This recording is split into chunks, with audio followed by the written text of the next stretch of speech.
What if I told you that a big chunk of your anxiety and the reason why you feel stressed and out of control is because you aren't creating or you haven't started? I know. Let me explain. Hi, I'm Melvin, and on this channel I talk about purpose, identity, creativity, and in this video I'm talking about why starting is often accompanied by so much anxiety and so much stress. So let's chat. If you're watching this video, I imagine that you've either started something, you would like to start something, and you're feeling anxious and you're feeling bogged down and your mind is full of so much stuff. I can absolutely identify with that because I'm in the same boat. I just started this channel and I'm noticing that I felt a little bit anxious, worked up, and just so foggy and cloudy in my head. And not just because of learning about thumbnails and titles and all of the mechanics that go along with YouTube creation and YouTube uploads. But I'm also noticing that part of that anxiety, part of the stress and the mental tension is coming from not acting, it's not doing. Because I haven't been in motion, I haven't been creating, I haven't been taking what feels like satisfying steps forward. I noticed that after my first video, I didn't feel as worked up. I didn't feel as tense. And that video didn't get me subscribers. I don't think anyone has seen it to this point, but after I uploaded the video, after it was out of my hands, I felt a deep sense of satisfaction that I am doing my part. I am taking my steps forward to building this channel and satisfying my aim of helping people discover their purpose and put it to work.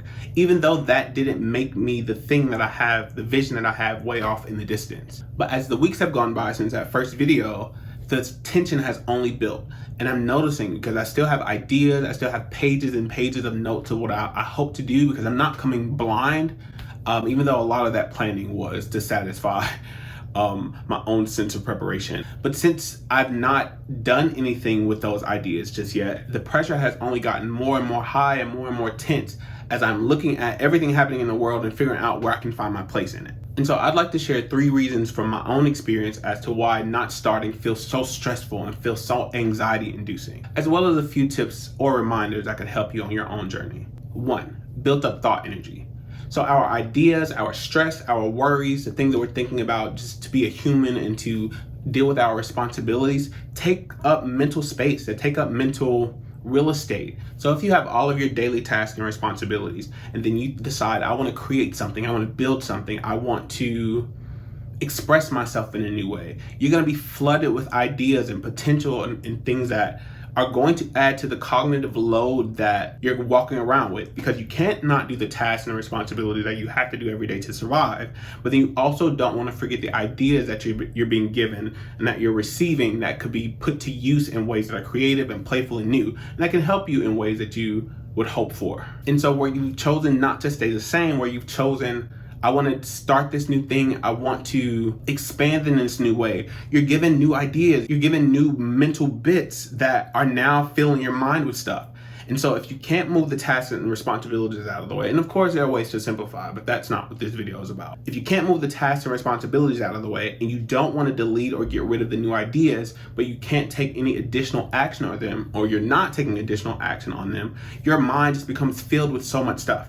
And I've heard that anxiety, and not the clinical kind, is you feel anxiety whenever you're not taking action on something. So in my case, I made a list of video ideas, and this actually wasn't one of them, but I made a list of, I made it because I didn't plan for the procrastination, but this will be a good idea, and this could be a good idea, and I might want to talk about this. And so while that's happening, I'm receiving all these ideas, and in the meantime, I'm not taking steps forward, so I don't get the satisfaction that I got from that first video that I put my foot on the ground and I took a step forward. But because I want to do this, all of these ideas are just kind of like backing up and backlogging my brain along with everything else that I'm responsible for. But like I said, that first video didn't make me the YouTuber that I want to be or satisfy my goals that I've set out to achieve.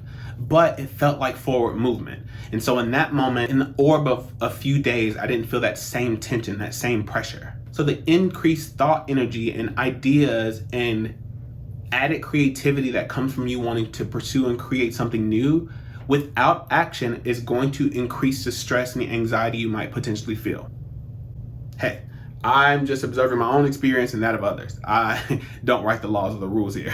2, you're putting the premiere before production. So you have the whole movie, or at least glimpses and flashes of action scenes or the great climax in the film that is this creative journey that you're on, this creative expedition, this thing that you want to start, and you've got that vision in mind of what it could be, but you've not set up cameras, you've not set up the set, you haven't done the work of production, you haven't done the work of getting the actors in place in the script. So every time that you get down about not taking action, or you feel this barrage or this increase of ideas that you aren't taking action on, it's because you're contending with the premiere of the thing that you want to do, with who you see off in the distance. And that, like any good movie, is meant to draw you to the theater. It's meant to draw you to the experience of that journey. But way before we see the premiere, there has to be production, there has to be scheduling and casting and all of those tedious, boring, not so glamorous aspects. And sure, the premiere exists, the premiere is available for you, the premiere is on this journey, but you have to do the grunt work of setting up the cameras, of forgetting lines, of re-recording, of editing, of cutting scenes, because the value in focusing on and delivering really good production is that that singular premiere doesn't have to be the end all be all. You get really good at the components of production such that this movie could be another movie and then that movie can be another movie. So the individual snapshot that you see of yourself could be one singular frame of a whole reel of possibilities that come from you being really good at starting, at doing the tedious, boring work that doesn't look like it's at all related or connected to the premiere, to the blockbuster that is who you want to be, what you want to create, what you want to offer. 3, you're a novice at your craft. So in anything, in any venture, if that's to be a writer, if that's to be a painter, you have to be bad at it to start. What likely drew you to an endeavor or an undertaking is its potential, its premiere. But you are starting out, you have to take bad brush strokes. You have to be unsure. You have to sit with a blank canvas up, not painting because you don't want to make the wrong step. You're a novice at a craft that you want to be dedicated to. And so that being a novice can cause you to push off starting because you don't want to start incorrectly. You don't want to start wrong, or you don't feel equipped enough, or you don't feel ready enough. But I've learned enough from enough creators that time of starting, of being brand new, is not only where a lot of the excitement is, but it's also where you have the greatest opportunity to affect the most change. See, someone who's already been doing a thing, someone who's already an expert in something, is likely following a certain set of rules, has their own specific process. But right now, starting off on this journey, you aren't encumbered by experience, you aren't encumbered by an old way of doing things, or already having the followers and subscribers. So you being a novice at your craft says, I can learn this, I can determine if I like this thing, and what I do like and don't like can determine ultimately how I create and ultimately how I build. But if we were to fast forward right now to the moment that you are masterful at a thing, you don't get to enjoy the journey. You don't get to enjoy, like, okay, I tried this thing that didn't work. I tried that flopped or failed or didn't give me the results that I wanted, but I learned something really, really valuable. If you show up and you start not knowing what to do, if you start not having all the answers or knowing how something is going to land, over time you get the satisfaction of, hey, I started from nothing, I started from zero, and I became a little bit more skilled in my craft, and I became a little bit more proficient, to one day be able to say, I mastered this element, and then I mastered this element, and I mastered this element. And along that journey, those pieces can be utilized and leveraged for other things. Those pieces can be helpful and developmental in ways that you don't yet predict. So a few tips. So if thought energy, the buildup of creative thought energy is causing you to feel anxious and a little stressed, you have to take small actions. You have to take steps. The tip or reminder there is that small steps are really good antidotes to big dreams and big ideas. It doesn't seem like it. The connection between you taking daily or weekly or periodic but regular action is so helpful at something that feels so beyond you and so big. And we'll talk about that a bunch if I keep showing up to YouTube videos. But you can't see how those small actions lead to such big, helpful results. Because this is my first time on this platform, but this is not the first thing that I've done. If the premiere or the milestone is getting you bogged down and causing you to feel like you aren't capable or you aren't prepared or you're not ready, forget the premiere. Focus on production. Just set up your stuff. So for me, for this particular video, like I set up everything. I wasn't sure if I was gonna record, but I knew that everything was set up for me to do it. Like the opportunity was right before me, and that I had a window of time that I wanted to record something, and so I could do it or not. But the only thing that was standing in my way was my willingness to sit down and do it messy and go line, as if I were on a set. So if your goal is to run a 5K and you just can't get out of the house to start running, I don't love walking around the house with shoes on, but put your running shoes on. The thing about production is kind of like practicing. It's just being prepared. Like, who knows how many takes it'll take? Who knows if today is the day that you'll start? But if you have all the resources right in front of you, and it doesn't mean go buy new stuff. If you have all the resources in front of you, if you have everything available to you, if by chance you decide, what the hell, I'll give it a try. Who knows what magical thing can happen? So stop worrying about the premiere, set the cameras up, set the mics up, set your cue cards up, and just get in place. Because that's where you learn the magic. That's where you learn the tricks.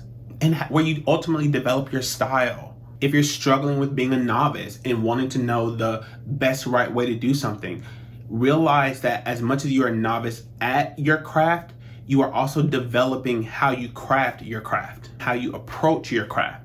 So it's less about finding the best ways to do things, the best way to approach things.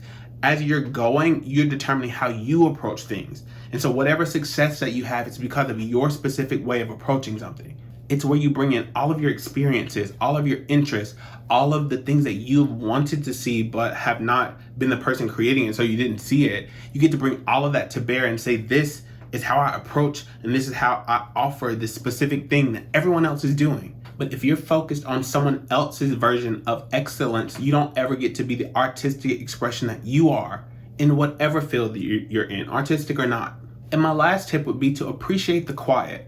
In most cases, your first attempt at something is not gonna make a lot of noise. Of course, I didn't expect much from my first YouTube video, but after I recorded it, after I uploaded it, I felt satisfaction that I'd taken a step forward and I put myself out there. But there were no fireworks, there were no comments, there were no noise that said, oh, this big thing happened. And so on the one hand, I can let that bother me or bog me down. It didn't bother me because I was just starting out and I was okay with that. But on the other hand, look at that as your opportunity to practice without the scrutiny of someone else. You don't have to worry about that when you're brand new. Just go out there and try stuff. But as long as you're committed to something, as long as you don't say, and I don't want you to say, and you don't say, okay, I don't want to do that anymore, I'm not creative, it's useless to go in this new direction. As long as you don't say no to the thing that you want to be, you're going to have ideas and have images of what's possible. And as long as you don't take action on those things, that's just going to cause more anxiety and tension and stress. But the thing that you can control and that will help with that anxiety and help with that stress is the small, seemingly meager steps that you take forward and the small action that you take that can help with you bringing this big dream into tangible reality. And I don't care how busy your life is, you can always take a small step. It might not be every day, it might not be at the same cadence, it might not be the same size step as the time before, but you can always take a small step. And that small step might not feel like enough, but it will cause a lot of that tension and a lot of that anxiety to abate. And importantly, who you become over the tedious, often uncelebrated process is what will bring the success. So the next time you are contending with your dreams, the next time you feel worked up, it's like, what can I do? What can I do? It's like, okay, where is my small step? Think, what small action can I take? Or can I set up the tools of my particular trade for whenever I'm ready or it strikes me to do what I am starting or want to do? Or ask yourself, where am I letting someone else's process stop me from taking action? Where am I giving myself a hard time for being a beginner? But I really hope you start. I really hope you get in the field and create and explore and expand the space that you take up in the world. One of the things that I'll talk about a ton is how important I see creativity and us being more human matters in the world. But that's a topic and a story for another time. But for now, I want you to go take a small step, take some small actions, because you're looking a little bit stressed and I don't want you to be stressed out. Thank you so much. Until next time, I got some small steps and actions to take myself. So bye-bye.